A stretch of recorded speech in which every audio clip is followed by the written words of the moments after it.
O mundo do mar sempre foi moi importante para vostede, tanto a nivel persoal como profesional. En este último ano publicou tres libros, unha novela infantil, un poemario e unha novela que teñen como nexo común esa parte vencellada irremediablemente á cultura de mar, como son os naufraxios. Como escritor sempre ollas o mar, por que os naufraxios e tratarlos literariamente dende tres puntos de vista tan distintos?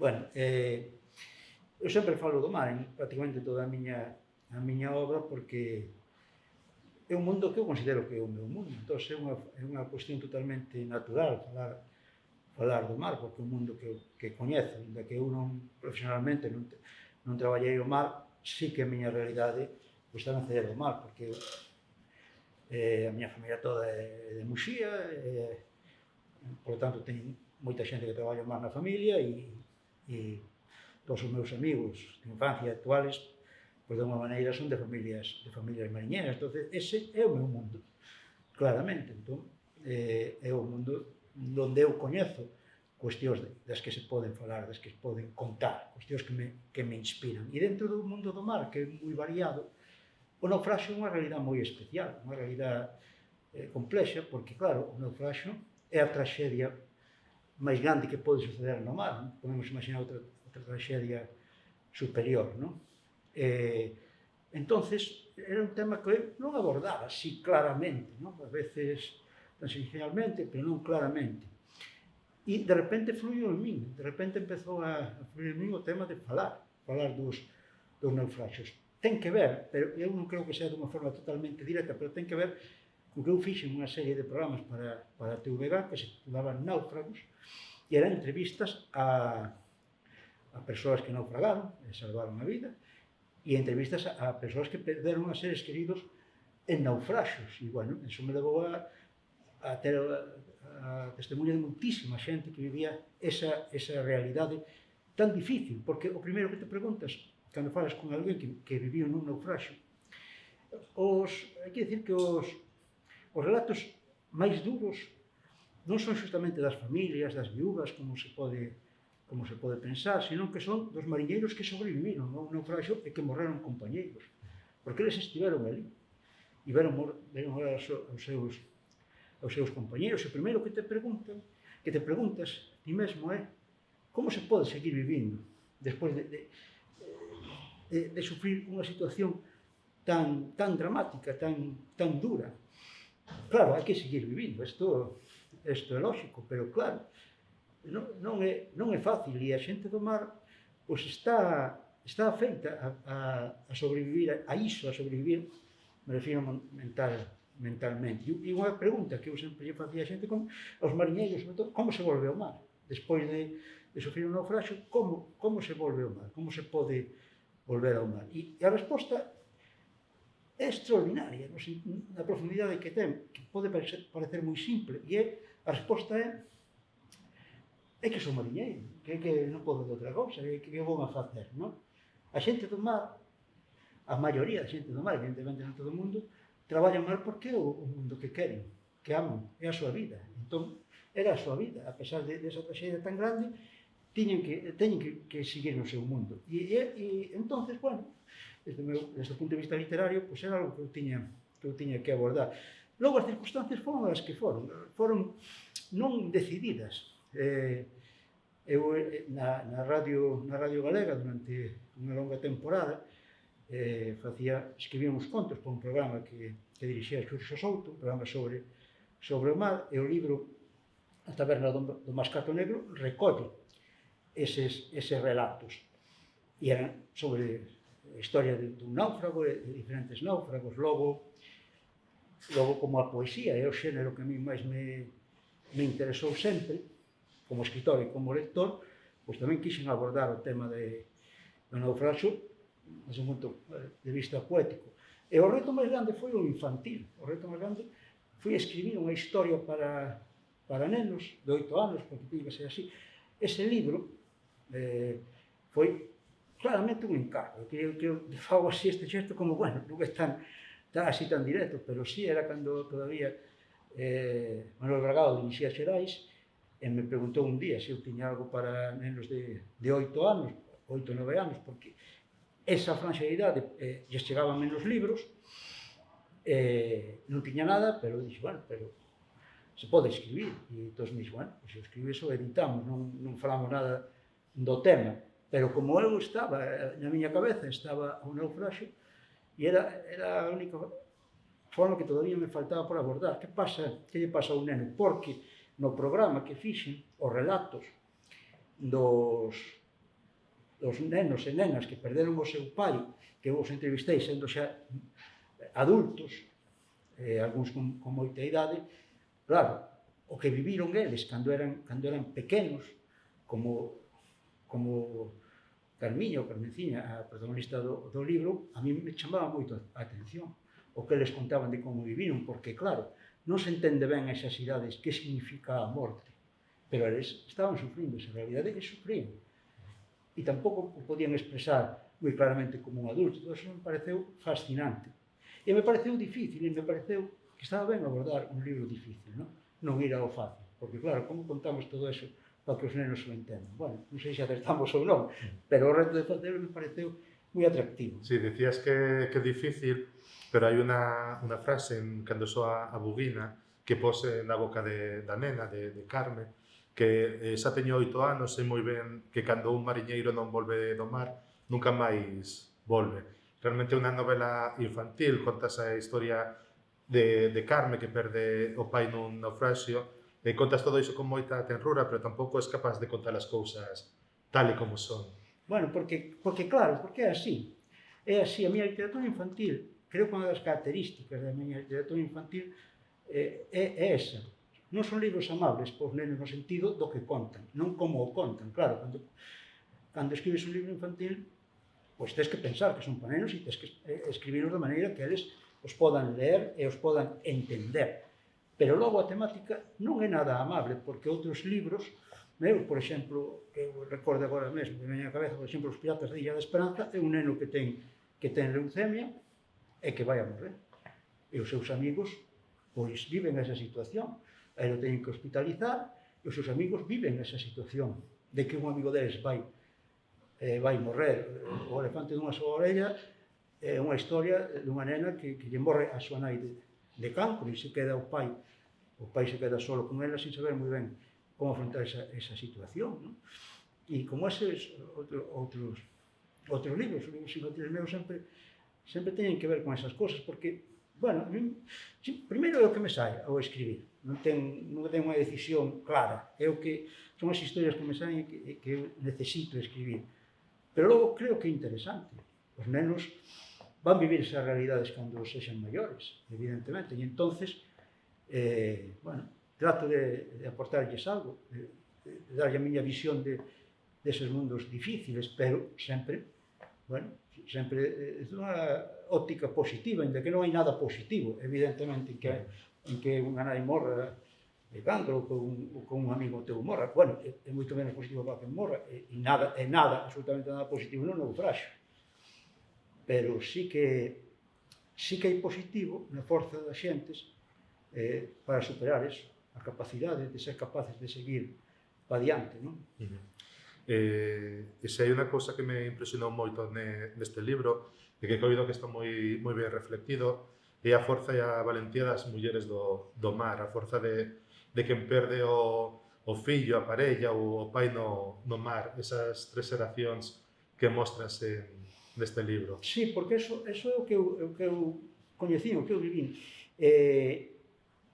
Naufragar se dá menos en mulleres, claramente, por unha cuestión de que hai moitas menos mulleres embarcadas. Digo moitas menos, pero hai moitas mulleres embarcadas. Entonces, sufrir directamente o naufraxio lle pasa menos a muller que ao home. Pero, en cambio, sufrir a realidade de perder un ser querido lle pasa máis a muller, porque están as mulleres dos mariñeiros, que son as que se quedan logo cos pequenos, con fillos, eso que decía nese programa, que gostei a moitas mulleres que se quedaban con nenos moi pequenos, e hai moitos anos, por exemplo, na década dos anos 60, donde a realidade era crudísima, non había unhas axudas sociais como hai agora, e unha muller se quedaba sin o seu home, que isto xa é unha traxedia inmensa, sin o ser que ama, pero logo se quedaba sin recursos económicos, porque os recursos económicos eran o seu home, e con nenas pequenas, e nenos pequenos. Entón, eran as mulleres as que sufrían todo iso. Mais os homens tamén, claro, pero as mulleres en concreto, e sacaban os seus fillos adiante, e tiraban para adiante, e tiraron para adiante, e aí están.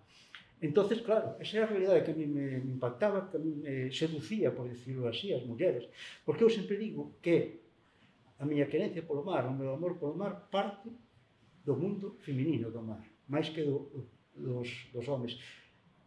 Eu, o mar que amo é o mar do traballo, non o mar bucólico, non o mar exclusivamente paisaxístico, non outra realidade, ni siquiera o biolóxico, ainda que, bueno, tamén, evidentemente. Pero o meu mar é o mar do traballo, das mulleres e os homens que traballan, e especialmente das mulleres que sofren o mar, porque as mulleres son un pilar básico no mundo do mar e, en cambio, non se consideran así.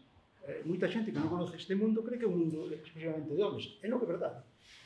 Non é verdade en absoluto. Entón, me interesa moito falar das mulleres do mar, porque son para min moito máis importante que os homens.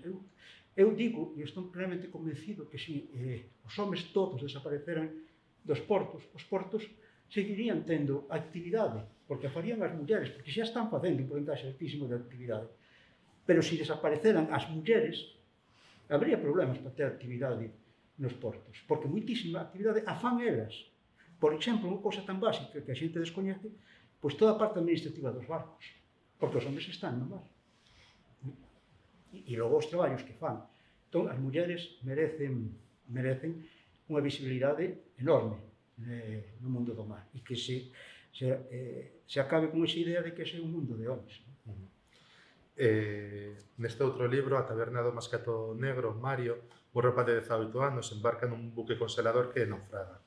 Mario esperta nunha praia onde só hai unha taberna, e nela escoitará as historias de mariñeiros que, como a él, agardan o xeito de sair dai. Neste caso, apostas por un conxunto de relatos que xuntos creo que conforman unha novela, relatos moi curtiños, onde o lector atopará náufragos, lendas, historias increíbles, seres míticos, es un pouco... Si, un libro máis fantástico, non? Menos realista. O libro infantil, cando só un libro totalmente realista, e o poemario Amor de náufragos, en terza medida tamén é realista. A mí o mundo da fantasía me interesa tamén moito, e o mundo do mar se dá moito esa fantasía.